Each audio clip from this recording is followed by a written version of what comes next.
20 ноември 2025 година, четврток, почитувани гледачи, добре дојдовте во централниот дневник на КТВ телевизија. А во него детали за сите актуелни теми со кои го одбележавме денешниот ден. Следете не. 15-тата традиционална крводарителска акција на Ротари клуб Кавадарци. Кавадарчани уште еднаш ја покажаа хуманоста на дело со огромен интерес за оваа акција. Ова крводарителска акција е дел од програмата на Ротари клуб Кавадарци и е 15-та година поред ја организираме, каде што крводарители се покрај членовите на Ротари клуб Кавадарци и пријатели на Ротари клуб Кавадарци. Особено сме горди на ова можеби мала акција, но сепак многу значајна, затоа што сите знаеме колку е важна капка крв за здравјето на одредени лица во нашата заедница. Ова традиционална акција ја организираме во партнерство со Црвен крст Кавадарци и со Институтот за трансфузиологија на Република Северна Македонија.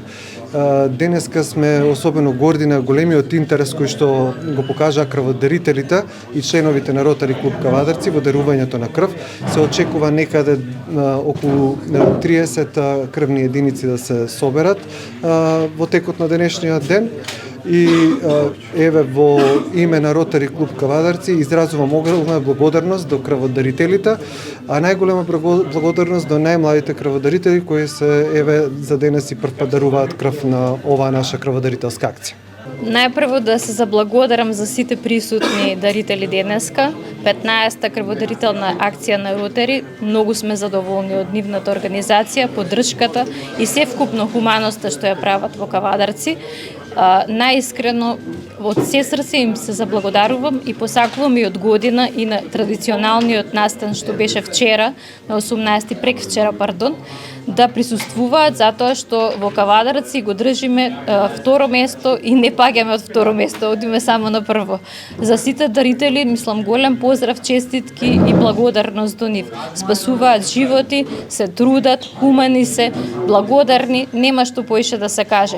И поздрав до председателот Диме, исто бидејќи исто така многу се грижи околу нив и се труди се за да бидат задоволени. Овде акцијата е прекрасна, досега имаме поминато околу 20 на луѓе, ќе биде и натаму убаво. Значи, за бројка не можем да ви кажам дека во Кавадарци... Ротаријанците очекуваат 30, претпоставам ќе биде надмината. Ќе биде надмината. Ние секогаш значи имаме екипава расположена да има плюс дарители. Мислам секое дарување и на првократните добре дојдено.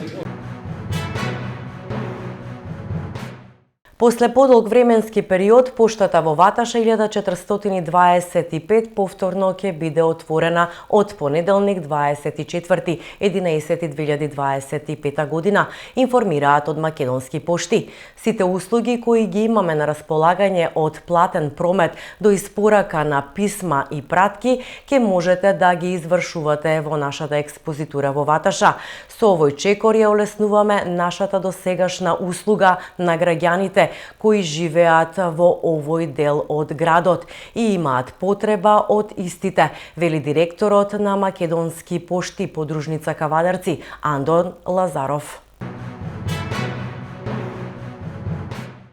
Продолжува хортикултурното уредување во Кавадарци. Во изминатиот период на повеќе локации низ општина Кавадарци беа засадени нови декоративни растенија кои ќе внесат боја, свежина и природна енергија во урбаните површини.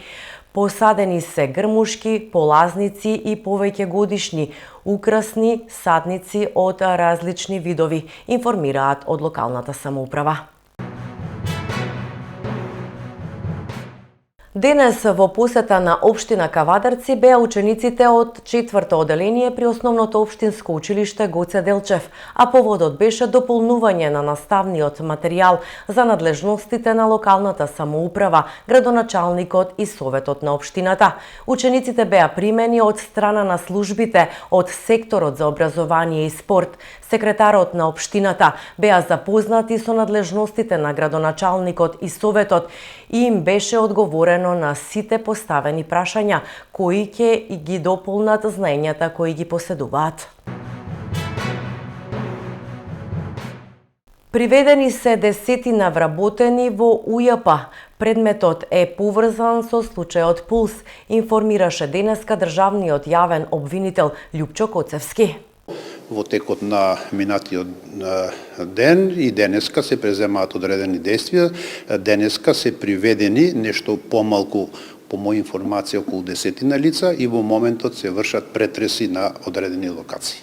Само можам да ви кажам во овој момент дека се работи за лица вработени во управата за јавни приходи, а за кривични дела, тоа прва ќе видиме, меѓутоа првичните сознанија се за кривични дела злоупотреба службена положба, овластување и примање и давање мито. Од она што го имам како информација, да, ќе јавниот обвинител ќе предложи мерки. Какви мерки ќе видиме во текот на денот, откако ќе земе изјави од самите пријавени. Овој предмет во моментов е заведен во Кочанското обвинителство, имајќи предвид дека и место на извршување се е тоа подрачје, така да натаму ќе видиме евентуално доколку нешто излезе ново за некое кривично дело, може би да се пренесе во обвинителството за организиран криминал, меѓутоа од првичните сознанија, од кривичната пријава, произлегува дека надлежно е основното јавно обвинителство Кочани.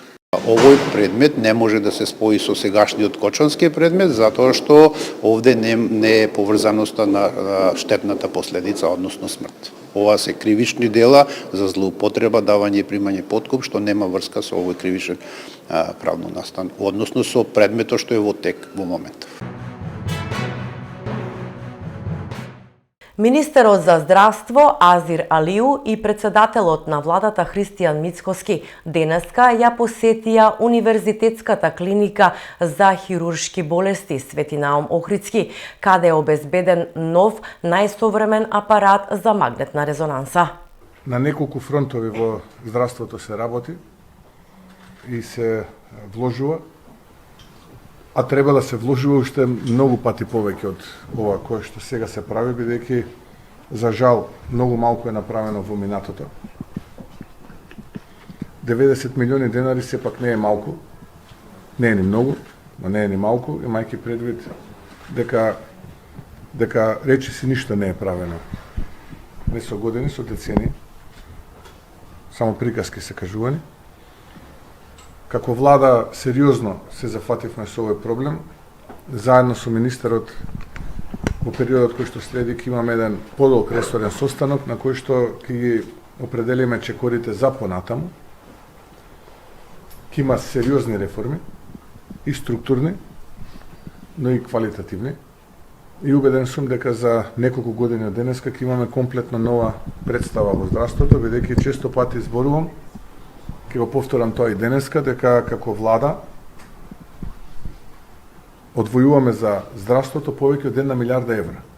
Нешто што досега никогаш не било ни приближно толку направено. Да речеме само во годината за време на ковидот, таа бројка била некаде околу 500-550 милиони евра. Значи сега сме би рекол 2 пати повеќе. И повторно имаме проблеми. И тоа е нешто кое што нас не вознемирува. Луѓе алармираат, даваат одредени индиции за одредени појави кои што не се добри, кај одредени лица, но никако да дојдеме до реализација и до доказ. Тоа е она кое што за мене представува како прв човек на владата озбилен предизвик. И убеден сум дека во периодот кој што следи ќе дојдеме и до такви озбилни докази за тие индиции кои што луѓето ги кажуваат. Ги повикувам да се охрабрат, за да можеме заеднички, имаме ние алатки како тоа да го направиме, за да докажеме девијантно однесување. Во спротивно, ќе бидеме неуспешни. Македонија процентуално е меѓу првите со издвоени најмногу пари од БДП за правосудството во регионот и Европа, а правдата никаде ја нема, беше речено на денешната пресконференција од ВМРО ДПМНЕ. Иако Македонија е мала држава и по територија и по население, издвојува значителни средства за правосудниот систем. Дури 0,39% од бруто домашниот производ се дава за правосудството. Тоа е повеќе од Франција со 0,20%.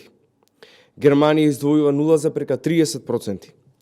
Грција 0,26%. Соседна Албанија 0,29%. Молдавија 0,35% и Грузија 0,23%. Во превод, државата вложува најмногу, а добива најмалку. Наместо независно и ефикасно судство, граѓаните гледаат бавни постапки, нерешени предмети, одложувања без основ, политички влијанија и недоверба. Судниците се претвораат во места каде што правдата се чека, но речиси никогаш не се добива. Судството треба да биде стожер на правдата, а не алатка во рацете на поединци и политички групи. Граѓаните плаќаат, а за возврат добиваат нефункционален систем кој не ја штити вистината, туку ја одложува. А понекогаш таа воопшто не ни стигнува. И токму затоа, иако Македонија процентуално издвојува најмногу средства од бруто домашниот производ за правосудството во регионот и Европа, судиите кои земаат и до 3 просечни плати, а некои и повеќе, сепак бараат уште. А резултати нема ниту правда, ниту квалитет, ниту реформи. Плаќаме најмногу, а добиваме најмалку. Клучното прашање е дали овие луѓе заслужуваат повисоки плати. Реформи мора да има. Продолжуваме со спорт. Тиквеш загуби во купот на гостувањето кај Шкендија во Тетово со 2:0.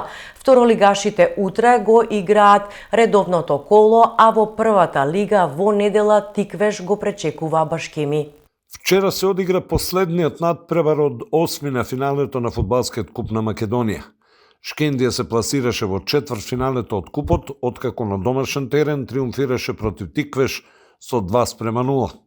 Тетовчани дадоа по еден гол во двете полувремењи и се најдоа меѓу најдобрите во најмасовното надпреварување во земјава.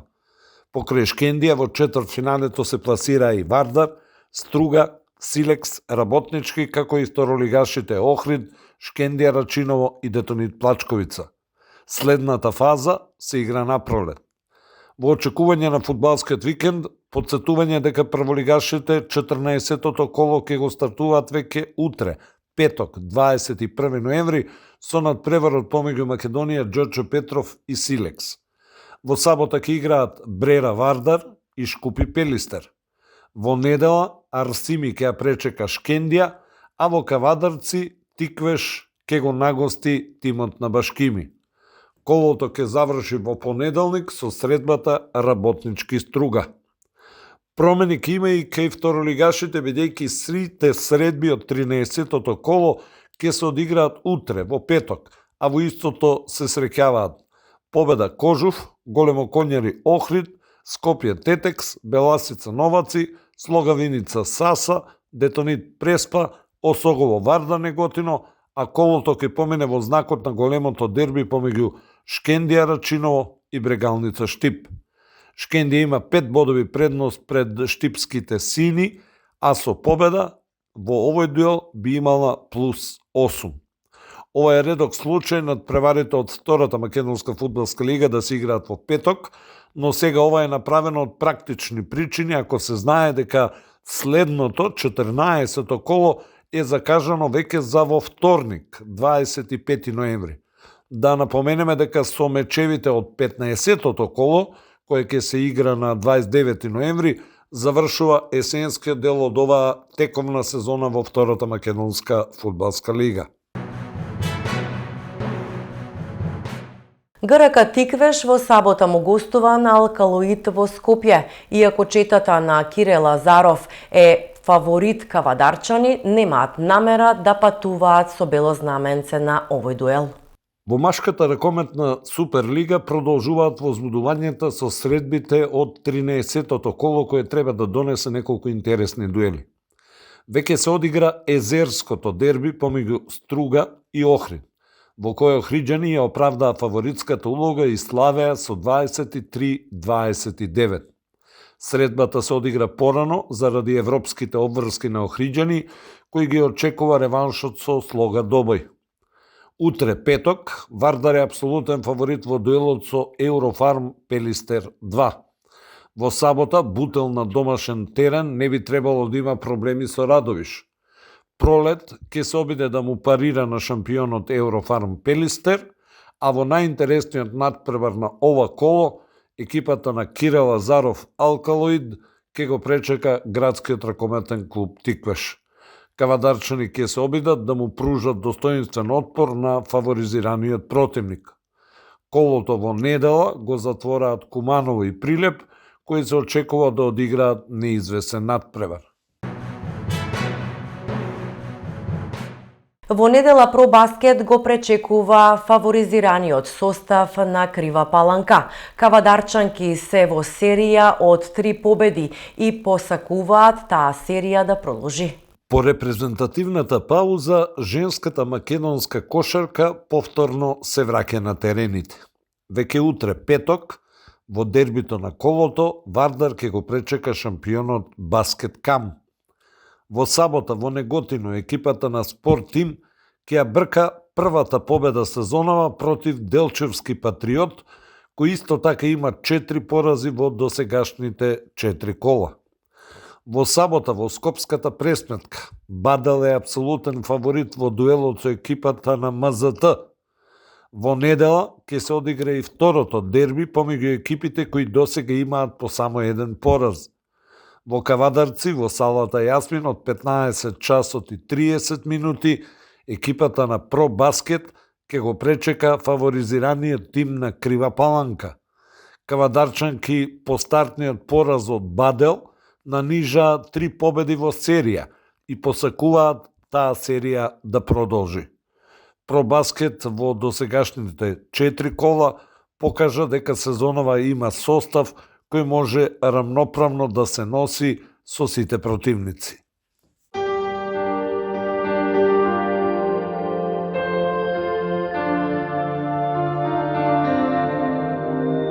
И пред самиот крај на дневникот да погледнеме какво време не очекува. Променливо облачно со повремени локални врнежи од дожд. На места врнежите ќе бидат пообилни, над 30 литри на метар квадратен за 24 часа, со услови за појава на невреме со грмежи и силен ветер. Во текот на денот ќе дува умерен до засилен ветер од јужен правец над 60 км на час, температура од 12 до 18 степени. Во недела, поради продор на постудена воздушна маса на повисоките планини, врнежите од дожд ќе преминуваат во врнежи од снег. Во понеделник и вторник утринските температури значително ќе опаднат.